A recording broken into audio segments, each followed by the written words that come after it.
O ministro Alexandre de Moraes, do Supremo Tribunal Federal, defendeu nesta terça que a liberdade de expressão, como qualquer direito, deve ser exercida com responsabilidade e que as pessoas que usam as redes sociais para dizerem o que querem, abre aspas, têm que ter coragem de ser responsabilizadas, fecha aspas.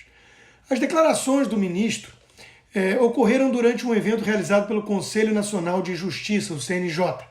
Eu defendo a absoluta liberdade de expressão, sou absolutamente contra a censura prévia, mas quem diz o que quer tem que ter coragem de ser responsabilizado, foi a fala do ministro. O relator do inquérito do fim do mundo, assim chamado pelo colega decano na época, acrescentou: discursos de ódio não é liberdade de expressão. Atentado contra a democracia não é liberdade de expressão.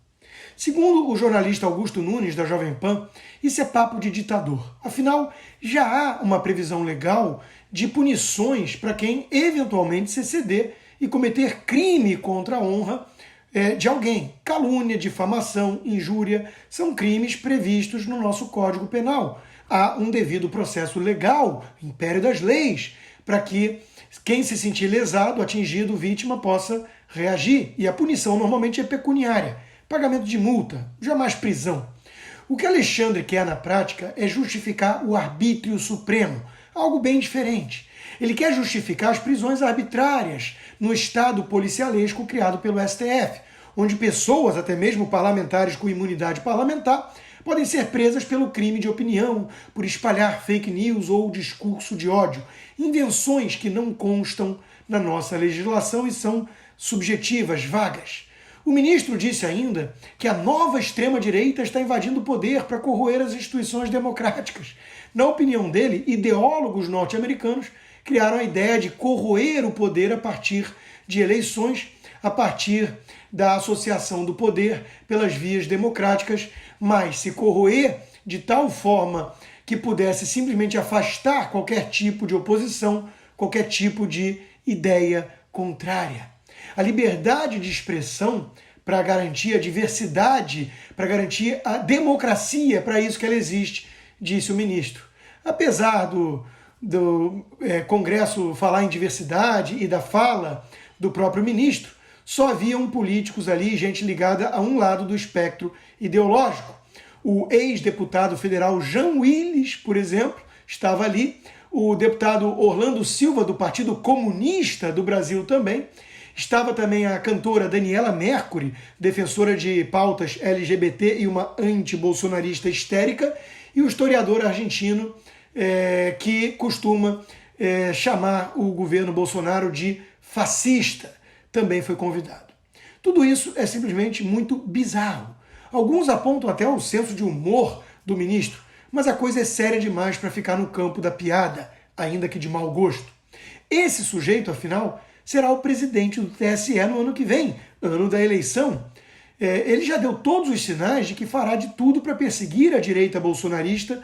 Ele já garantiu a advogados ligados ao PT, numa outra live mais antiga, que o que aconteceu em 2018 não vai se repetir em 2022. Eles criam as narrativas e depois avançam com arbítrio para calar os adversários políticos. Sim, isso parece mesmo papo de ditador. E com a anuência, com a cumplicidade da velha imprensa, que declarou guerra a Bolsonaro. É o mesmo fenômeno que aconteceu aqui nos Estados Unidos com Trump. A mídia perdeu qualquer objetividade, senso de proporção, apreço pela verdade dos fatos. Para derrubar o populista perigoso que ameaça a democracia, vale tudo.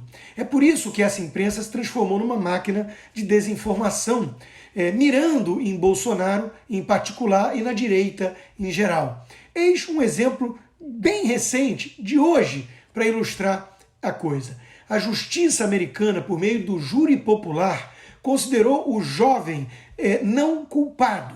Ou seja, o ato foi legítima defesa. Isso, além de se tratar de marginais com extensa ficha corrida que tentaram agredi-lo e tomar a sua arma antes de serem alvejados pelo rapaz.